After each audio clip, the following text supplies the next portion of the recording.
আসসালামু আলাইকুম, jasmine cooking হাউসে আপনাদের সকলকে স্বাগতম। আজকে রান্না করবে ফুট দিয়ে চিংড়ি মাছ।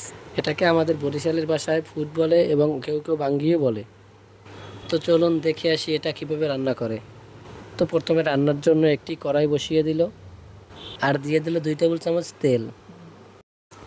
তো এখন দিয়ে দিল আমাদের বরিশালের তেঁতুলিয়া নদীর গুড়া চিংড়ি মাছ।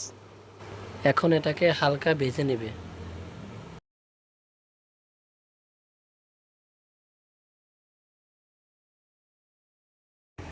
হালকা ভেজে নেওয়া শেষ। এখন দিয়ে দেবে 1.5 টেবিল চামচ পেঁয়াজ বাটা। এখন এটাকেও ভালোভাবে ভেজে নিতে হবে।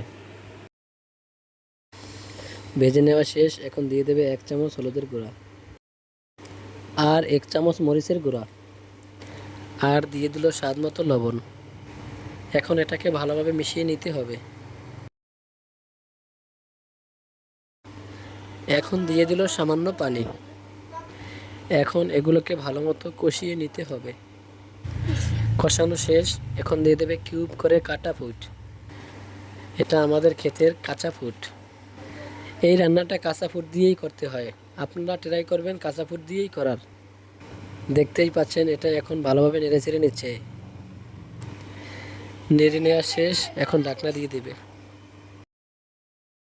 কিছুক্ষণ পর ঢাকনা উঠিয়ে নিল। এখন এটাকে ভালোভাবে নেড়ে নিতে হবে। দেখতেই পাচ্ছেন কালারটা কত সুন্দর দেখা যাচ্ছে। এটা হচ্ছে আমাদের নানি দাদিদের আমলের রান্না। এই রান্নাটা বর্তমানে সচরাচর দেখা যায় না। আপনারা এই রান্নাটা কখনো খেয়েছেন কিনা অবশ্যই আমাদের কমেন্ট করে জানাবেন। তো এখন এটাকে আবার ঢাকনা দিয়ে ঢেকে দিতে হবে। কিছুক্ষণ পর ঢাকনা উঠিয়ে নিল। এখন আমাদের ফুড প্রায় 50% সিদ্ধ হয়ে গেছে। এখন দিয়ে দেবে 2 কাপ পরিমাণ পানি।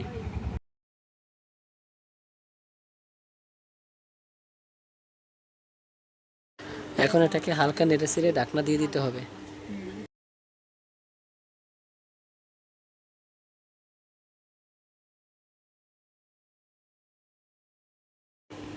কিছুক্ষণ পর ঢাকনা উঠিয়ে নিল। আর দেখতেই পাচ্ছেন আমাদের তরকারিতে বলক চলে আসছে। এখন দিয়ে দিবে 4-5টা কাঁচামরিচ। ঝালটা আপনাদের পছন্দ মতো দিয়ে দিবেন, কারণ এটার ভিতরে বেশি ঝাল খাটে না।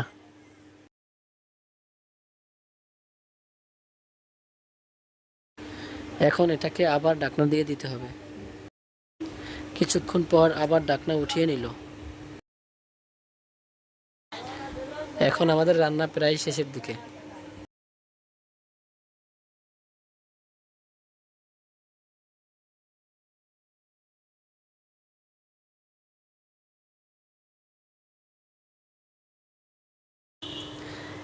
এখন দিয়ে দেবে কিছুটা ভাজা জিরের গুঁড়া।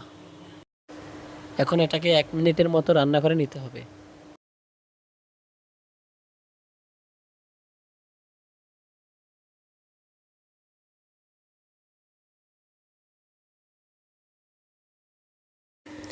আর এরই মধ্যে তৈরি হয়ে গেল আমাদের মজাদার চিংড়ি মাছ দিয়ে ফুট রান্নার রেসিপি।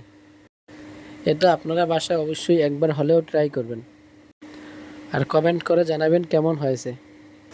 আমাদের রান্নার ভিডিও ভালো লাগলে অবশ্যই আমাদের চ্যানেলটিকে সাবস্ক্রাইব করবেন এবং লাইক কমেন্ট শেয়ার করে আমাদের পাশে থাকবেন। তো আজকে এ পর্যন্তই। সবাই ভালো থাকবেন, সুস্থ থাকবেন। আল্লাহ হাফেজ।